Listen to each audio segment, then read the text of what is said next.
Welcome to EGF academy. मैं हूं doctor Geetanjali. आज का टॉपिक है जो वेटलैंड है वो लेक से किस तरीके से अलग है। ये है हमारा लेक और ये है हमारा वेटलैंड। तो हम क्लियरली देख सकते हैं कि यहाँ पे हमें बहुत ही कम वेजिटेशन मिल रही है, कम यहाँ पे हमें एक्वेटिक एनिमल्स मिल रहे हैं। बट यहाँ पे हम देख सकते हैं यहाँ पे वेजिटेशन भी काफ़ी है और यहाँ पे एनिमल्स, एक्वेटिक एनिमल्स भी आपको, स्पीशीज आपको ज्यादा मिलेगी। तो ये तो मेन डिफरेंस तो यही है। तो नेशनल लेक कंजर्वेशन प्रोग्राम के हिसाब से जो हमारा लेक होगा वो 3 मीटर से उसकी ज्यादा डेप्थ होगी। लेक की डेप्थ होगी 3 मीटर से ऊपर, और वेटलैंड की जो डेप्थ है वो 6 मीटर से ज्यादा नहीं हो सकती, 6 मीटर से कम ही होगी। लेकिन लेक हमारे काफी डीप डेप्थ हो सकती है उनकी। एंड वेजिटेशन यहाँ पे ज्यादा होगा वेटलैंड में, एंड लेक में आपका वेजिटेशन कम होगी। प्लस वेटलैंड्स जो होते हैं वो न्यूट्रिएंट रिच होते हैं। वो न्यूट्रिएंट रिच होते हैं क्योंकि जैसे हम यहाँ पे देख सकते हैं जो रिवर है वो अपने साथ में काफी न्यूट्रिएंट्स को लेके आती है, और वो यहाँ पे जो इस तरीके का रीजन होता है कि यहाँ पे पानी काफी देर तक इकट्ठा होके रह सकता है। तो न्यूट्रिएंट्स जो है वो यहाँ पे सेडिमेंटेशन हो जाते हैं, उनका नीचे सेडिमेंटेशन हो जाता है, तो इससे यहाँ पे न्यूट्रिशन आपको ज्यादा मिलेंगे, जबकि लेक में आपका न्यूट्रिशन आपको कम मिलेगा। प्लस यहाँ पे वेटलैंड में आपको abundant growth of aquatic macrophytes आपको मिलेंगे। मैक्रोफाइट्स का मतलब होता है, एक होते हैं हमारे माइक्रोफाइट्स और एक होता है मैक्रो, मतलब कि जो बहुत ही छोटे प्लांट्स होंगे जिनमें हम एल्गी को भी फाइटोप्लैंक्टन्स को कंसिडर कर सकते हैं। मैक्रोफाइट मतलब कि इस तरीके के थोड़े से बड़े प्लांट, तो वो मैक्रोफाइट्स आपको वेटलैंड में मिलेंगे, आपको वो लेक्स में नहीं मिलेंगे। एंड वेटलैंड ये सपोर्ट करता है हाई डेंसिटीज को और डाइवर्स फौना। यहाँ पे डाइवर्सिटी काफी ज्यादा होती है। यहाँ पर आपको डिफरेंट टाइप के बर्ड्स मिलेंगे, फिशेस मिलेंगी, माइक्रो इन्वर्टिब्रेट मिलेंगे। तो बायोडाइवर्सिटी कंजर्वेशन के लिए हमारे वेटलैंड्स काफी इंपॉर्टेंट होते हैं क्योंकि यहाँ पे बायोडाइवर्सिटी काफी ज्यादा होती है। और इसी अगर पर्सपेक्टिव से देखें तो लेक हमारे लेस इंपॉर्टेंट होते हैं एज कम्पेयर टू वेटलैंड, क्योंकि इनमें जो बायोडाइवर्सिटी है वो काफी कम होती है। तो ये हमारा डिफरेंस है लेक और वेटलैंड के बीच का। दूसरे हम डिफरेंसेस और देख लेते हैं। लेक में आपका जो वाटर है वो परमानेंट होगा, लेकिन वेटलैंड में आपका वो परमानेंट के साथ टेम्परेरी भी हो सकता है। जो रेन फेड वेटलैंड है, सपोज यहाँ पे वो रेनी टाइम पे ही जब रेनफॉल हो रही तभी यहाँ पे वाटर आया और रेन नहीं है तो फिर वो ड्राई हो जाएगा, तो इसे हम कहेंगे टेम्परेरी वेटलैंड। वाटर लेवल में चेंजेस आपका बहुत कम होता है। लेक में वाटर लेवल ज्यादातर वैसे ही रहेगा सेम, बट यहाँ पर वाटर लेवल में काफी चेंजेस होंगे, जैसे कि रेनी सीजन में वाटर लेवल बढ़ जाएगा और ड्राई सीजन में कम हो जाएगा। थर्मल स्ट्रैटिफिकेशन लेक में पाया जाता है और वेटलैंड में नहीं होता है। ये क्या होता है ये नेक्स्ट स्लाइड में हम पढ़ेंगे। और वर्टिकल मिक्सिंग भी वही है, थर्मल स्ट्रैटिफिकेशन से ही रिलेटेड। डोमिनेंट प्रोड्यूसर लेक में होते हैं आपके फाइटोप्लैंक्टन यहाँ पे होंगे, और यहाँ पे मैक्रोफाइट्स। तो फाइटोप्लैंक्टन क्या होते हैं, एल्गी, तो वो आपको लेक में ज्यादा मिलेंगे।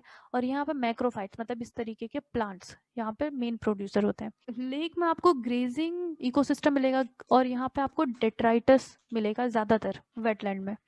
प्रोडक्टिविटी लेक की काफी कम होती है और वेटलैंड की काफी ज्यादा। ट्रॉफिक स्टेटस की बात करें तो लेक में आपका ओलिगोट्रॉफिक है क्योंकि लेक में आपके न्यूट्रिएंट्स कम होते हैं, और जो वेटलैंड है वो आपका यूट्रॉफिक है क्योंकि यहाँ पे सेडिमेंटेशन काफी होता है न्यूट्रिएंट्स का, तो ये यूट्रॉफिक होता है। फ्लड कंट्रोल के लिए लेक कम सिग्निफिकेंट होते हैं और वेटलैंड आपके काफी ज्यादा सिग्निफिकेंट होता है फ्लड कंट्रोल के लिए। वेस्ट ट्रीटमेंट के लिए lakes are not that important, और वेटलैंड वेस्ट ट्रीटमेंट में भी ये काफी एफिशिएंट होते हैं। तो लेक स्ट्रेटिफिकेशन देख लेते हैं। लेक स्ट्रेटिफिकेशन का मतलब कि the tendency of lakes to form separate and distinct thermal layers during warm weather. जो लेक हैं उनमें दो जोन होते हैं आपके, photic zone and aphotic zone.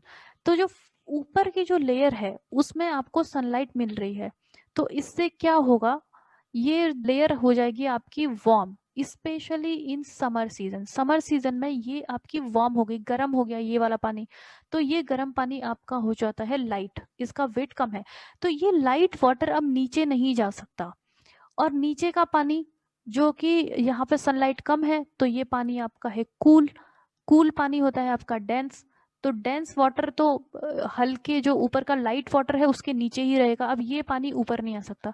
तो यहाँ पे मिक्सिंग नहीं हो रही है। मिक्सिंग नहीं होने से क्या होगा कि जो ऑक्सीजन है, ऑक्सीजन तो हमारी ऊपर की लेवल में लेयर में ही बन रहा है, यहीं पे आपके फाइटोप्लैंक्टन्स है, यहीं पे आपके बाकी के प्लांट्स हैं जो ऑक्सीजन बना रहे हैं। अब ये ऑक्सीजन नीचे नहीं पहुंच पाएगी, और नीचे का जो न्यूट्रिशन है, नीचे कौन सी प्रोसेसेस होती है, डेट्राइटस लेवल होता है नीचे, मतलब कि जो डेड ऑर्गेनिज्म है उनको माइक्रोब डिग्रेड करके उसमें से न्यूट्रिएंट निकाल रहे हैं।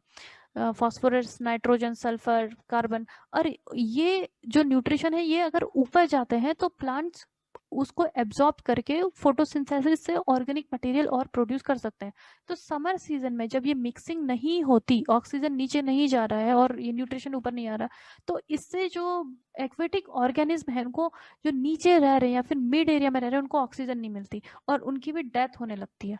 तो इस तरीके से जो हमारा लेक है वो स्ट्रेटिफाइड हो जाता है 3 पार्ट्स में। जो ऊपर का जो है उसको हम एपिलिम्नियन कहते हैं और नीचे का पार्ट है हाइपोलिम्नियन। ये है हमारा वार्म लेयर और ये है हमारा कूल लेयर और ये है हमारा ट्रांजिशन जोन। यहाँ पे एक शार्प आपको डिक्लाइन मिलेगा हाई टेम्परेचर से नीचे लो टेम्परेचर में, इसको हम थर्मोक्लाइन कहते हैं। तो ये है हमारा स्ट्रेटिफिकेशन, मतलब कि अलग अलग स्ट्रेटा बन गए यहाँ पे कूल और वार्म वाटर का।